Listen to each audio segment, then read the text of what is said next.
యెహోవా మందిరమునకు వెళ్ళుదుమని జనులు నాతో అన్నప్పుడు నేను సంతోషించి ఉత్సహించిదిరంట. ఎవరనంటే ఈ వ్యక్తి దావీదు మహారాజు. దావీదు మహారాజు దగ్గరకు వచ్చి జనులు వచ్చి అంటున్నారంట, దేవుని మందిరానికి మనం వెళ్ళాలి అని అంటే రాజు ఉత్సహించి సంతోషిస్తున్నాడంట. దేవుని నామానికి మహిమ కలుగును గాక. మరి మీకుందా అలాంటి ఉత్సాహం, అలాంటి సంతోషం మీకుందా?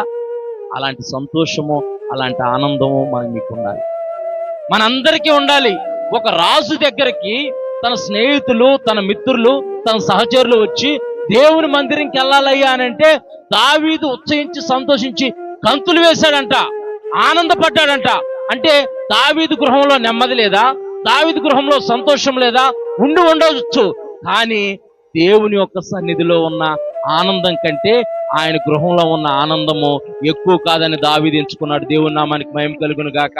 అందుకే దావీదు ఏమంటాడంటే, నీ మందిర ఆవరణము చూడాలని, నీ మందిరములో ఒక దినమైనా గడపాలని నాకు ఒక వరం ఇవ్వయ్యా అని అడుగుతున్నాడు. దేవుని నామానికి మహిమ కలుగును గాక. మనకి దేవుడు ప్రత్యక్షమయ్యి, అమ్మ నీకేం కావాలి, అయ్యా నీకేం కావాలంటే మనం ఏమంటాం? మా ఓడికి రక్షణ కావాలి, లేకపోతే మేము మంచి ఇల్లు కట్టుకోవాలి, మంచి బండి కొనుక్కోవాలి, మాకు మంచిగా పని ఉండాలి, మా పిల్లలకు మంచి భవిష్యత్తు ఉండాలి, మాకు మంచిగా ఆరోగ్యం ఉండాలని మనం దేవుణ్ణి అడుగుతూ ఉంటాం. ఇక్కడ దావీదు అంటున్నాడు, నీ మందిర ఆవరణంలో ఒక్క దినమైనా గడపాలని, నీ మందిర ఆవరణంలో ఒక్క దినమైనా గడిపే వరం నాకు ఇవ్వయ్యా చాలు అంటున్నాడు. దేవుని నామానికి మహిమ కలుగును గాక. అంటే దేవుని యొక్క సన్నిధిలో అంత శక్తి ఉంది. దేవుని నామానికి మహిమ కలుగును గాక. దావీదు దేన్ని ప్రేమిస్తున్నాడు? దావీదు దేన్ని ఇష్టపడుతున్నాడు? దావీదుకి ఏదంటే మక్కువ ఉంది?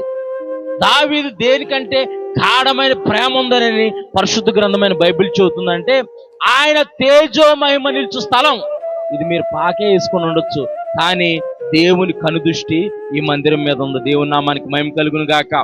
దేవుని యొక్క మహిమ మేఘము, దేవుని యొక్క ప్రసన్నత, ఆయన తేజో మహిమ నిలుచు స్థలము ఇది. కనుక ఈ మందిరంలో నీవు వచ్చి ప్రార్థన చేసుకుంటే, ఈ మందిరంలోకి వచ్చి నీ విన్నపాలు దేవునితో చెప్పుకుంటే, ఒక పాక అయ్యి ఉండొచ్చు, చుట్టూరు పాకేసుకున్నాం, మరి గోడలు లేవు, ఏమీ లేవు అని మీరు అనుకోవచ్చు, కానీ ఇది దేవుని కనుదృష్టి నిలిచే స్థలం. దేవుని నామానికి మహిమ కలుగును గాక.